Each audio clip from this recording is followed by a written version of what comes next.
Welcome to channel SRT Telugu lectures. మనం ఈరోజు C programming language వీడియోస్లో ఫర్ లూప్ గురించి డిస్కస్ చేద్దాము. మీకు కనుక వీడియో కంటెంట్ నచ్చినట్లయితే ప్లీజ్ ఈ ఛానల్ని సబ్స్క్రైబ్ చేయడం అయితే మర్చిపోదు. సో ఫర్ లూప్ అంటే ఏంటి?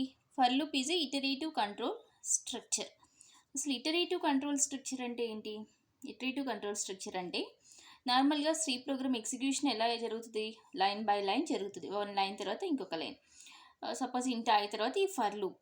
సపోజ్ అలా కాకుండా నేను ఈ ఎగ్జిక్యూషన్ ఆల్టర్ చేయాలి, ఈ లైన్ బై లైన్ జరిగే ఎగ్జిక్యూషన్ని మార్చాలి. అలా మార్చడానికి యూజ్ అయ్యే ఈ కంట్రోల్ స్ట్రక్చర్. అందులోనూ ఫర్ లూప్ అనేది ఇటరేటివ్ అంటే ఏంటి? రిపీటెడ్గా జరిగే పని గురించి యూజ్ చేసే కంట్రోల్ స్ట్రక్చర్. కాబట్టి ఫర్ లూప్ని ఇటరేటివ్ కంట్రోల్ స్ట్రక్చర్ అంటారు.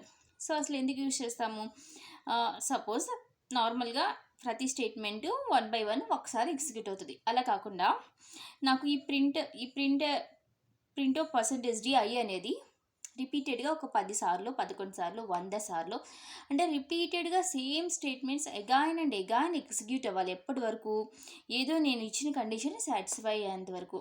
నార్మల్గా అయితే ఒకసారి ఎగ్జిక్యూట్ అవుతుంది. అలా కాకుండా నేను ఈ ఎగ్జిక్యూషన్ని నేను ఇచ్చిన కండిషన్ సాటిస్ఫై అయ్యే వరకు ఈ లైన్ ఆఫ్ స్టేట్మెంట్ అనేది ఎగ్జిక్యూట్ అవుతూ ఉండాలి, రిపీట్ అవుతూ ఉండాలి ఇట్స్ ఎగ్జిక్యూషన్. సో అలాగా రిపీటెడ్ ఎగ్జిక్యూషన్ ఆఫ్ స్టేట్మెంట్స్ గురించి ఈ ఫర్ లూప్ అనేది యూజ్ అవుతుంది. అంటే ఒక స్టేట్మెంట్ని రిపీటెడ్గా ఒక కండిషన్ సాటిస్ఫై అయ్యేంత వరకు ఎగ్జిక్యూట్ చేయాలంటే ఈ ఫర్ లూప్ యూజ్ అవుతుంది. So for loop is used to repeat the execution of each block of code until some condition satisfied. So ఫర్లో బ్లాక్ ఉంటుంది. సో ఈ బ్లాక్లో ఉండే కోడు సమ్ కండిషన్ సాటిస్ఫై అయ్యేంత వరకు రిపీటెడ్గా ఎగ్జిక్యూషన్ జరుగుతూనే ఉంటుంది. So for loop is entry control loop.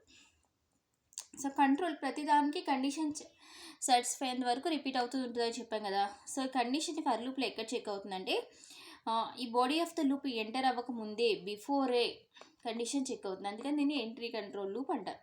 Syntax: for అనేది keyword, open parenthesis, initialisation, semicolon, condition, semicolon, update.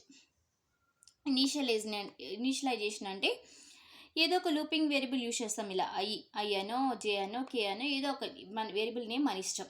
ఏదో ఒక లూపింగ్ వేరియబుల్ యూజ్ చేస్తాం. ఆ లూపింగ్ వేరియబుల్ని ఇనిషియలైజ్ చేయాలి. ఎక్కడి నుంచి మన లూప్ స్టార్ట్ అవ్వాలి అనేది ఇనిషియలైజ్ చేయాలి. ఇక్కడ నేను ఫర్ ఎగ్జాంపుల్ i = 1 అని ఇచ్చా. So initialisation. కండిషన్: సో ఏ కండిషన్ సాటిస్ఫై అయ్యేంత వరకు ఈ లూప్ అనేది ఎగ్జిక్యూట్ అవ్వాలి, ఎన్నిసార్లు అనేది రిపీట్ అవ్వాలి అనేది ఈ కండిషన్ ఇస్తాం. తర్వాత అప్డేట్ అనేది ఇంక్రిమెంట్ అయినా అవ్వచ్చు, డిక్రిమెంట్ అయినా అవ్వచ్చు. సపోజ్ నేను i = 1 దగ్గర స్టార్ట్ చేశాను కాబట్టి నెక్స్ట్ 2 చెక్ కావాలి కాబట్టి ఇంక్రిమెంట్ ఇక్కడ i++ ఇస్తాం. లేకపోతే నేను ఇక్కడ i = n రాశాను అనుకోండి, i > 1 రాశాను అనుకోండి, కండిషన్ డిక్రిమెంట్ అయినా అవ్వచ్చు. సో ఈ అప్డేట్ అనేది ఐదర్ ఇంక్రిమెంట్ ఆర్ డిక్రిమెంట్. సింపుల్గా చెప్పాలంటే i++ రాసా కదా, ఇక్కడ i- కూడా అవ్వచ్చు. తర్వాత బ్రేసెస్, బాడీలో ఏం రాస్తామో అది. So syntax. Next flow chart వచ్చి ఇనిషియలైజేషన్, తర్వాత కండిషన్ చెకింగ్. కండిషన్ ట్రూ అయితే body of the loop and update, false అయితే ఏదో ఒక స్టేట్మెంట్. సో ఈ అప్డేట్ నుంచి ఎగైన్ కండిషన్ ఎగైన్ బాడీ ఎక్కడికి, అగైన్ కంట్రోల్ ఫ్లో ఎక్కడుంది, అగైన్ కండిషన్ చెక్ అవుతుంది. సో ఇలాగా ఫర్ లూప్ అనేది ఇనిషియలైజేషన్ ఒకసారి జరుగుతుంది. ఈ బాడీ ఆఫ్ ద లూప్ ఈ కండిషన్ ఎంతవరకు సాటిస్ఫై చేస్తుందో అంతవరకు రిపీటెడ్ ఎగ్జిక్యూషన్ జరుగుతూనే ఉంటుంది. సో ఇక్కడ అప్డేట్ నుంచి again flow of control condition ఉంది, మళ్ళీ కండిషన్ చెక్ అవుతుంది. ట్రూ అయితే body of the loop, false అయితే వేరే statement. So repeated execution of some block of code until some condition satisfies. So we use the for loop for that purpose. Next, example program. C program for printing numbers 1 to 10 using the for loop. So మామూలుగా మనము ఈ for loop లేకపోతే numbers 1 to 10 print చేయాలంటే ఎలా print చేయాలి? Print of statements, print of %1 అని print చేయాలి, 2 అని ప్రింట్ చేయాలి, 3 అంటే 10 లైన్ ఆఫ్ స్టేట్మెంట్స్ రాయాలి నేను 1 to 10 నెంబర్స్ ప్రింట్ చేయాలంటే. కానీ ఇక్కడ ఫర్ లూప్లో 1 లైన్ ఆఫ్ స్టేట్మెంట్స్తో నేను 10 నెంబర్స్ని ఒకేసారి ప్రింట్ చేయగలను. So main #std.h main.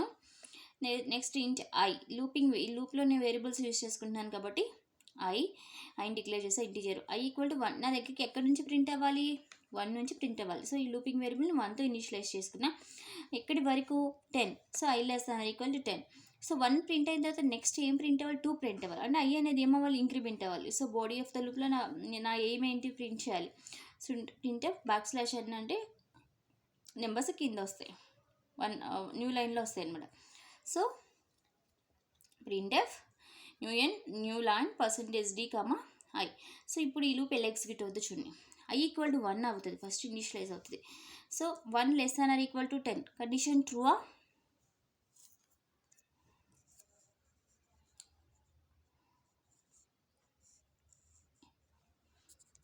Yes. 1 <= 10 condition true. అప్పుడు ఏమవుతుంది, బాడీ ఆఫ్ ద లూప్లోకి ఎంటర్ అవుతుంది. బాడీ ఆఫ్ ద లూప్లో ఏముంది, ప్రింట్ఎఫ్ ఉంది. Printf new line %d and %d, ఐని ప్రింట్ చేస్తున్నాం. i వాల్యూ ఎంత, ఇనీషియల్గా 1. సో 1 ప్రింట్ అవుతుంది. నెక్స్ట్ i++ అవుతుంది. అగైన్ i వాల్యూ ఎంత, ప్రీవియస్ 1.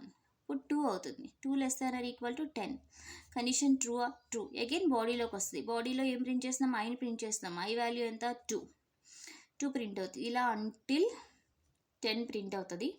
10 ప్రింట్ అయిన తర్వాత i++ అవుతుంది, 11 అవుతుంది. 11 <= 10 కండిషన్ ట్రూవా, కాదు, ఫాల్స్. సో ఎగ్జిక్యూషన్ ఈ బాడీ ఆఫ్ ద లూప్ నుంచి బయటకు వచ్చేసి ప్రోగ్రామ్ ఎగ్జిక్యూషన్ హాల్ట్ అయిపోతుంది. సో ఇంట్ మెయిన్ రాసాం కాబట్టి రిటర్న్ 0 రాయాలి. సో ఇది ఫర్ లూప్ యూజ్ అనమాట. ఒక గ్రూప్ ఆఫ్ స్టేట్మెంట్స్ని రిపీటెడ్ ఎగ్జిక్యూషన్ చేయాలంటే ఈ ఫర్ లూప్ అనేది మనకి యూజ్ అవుతుంది.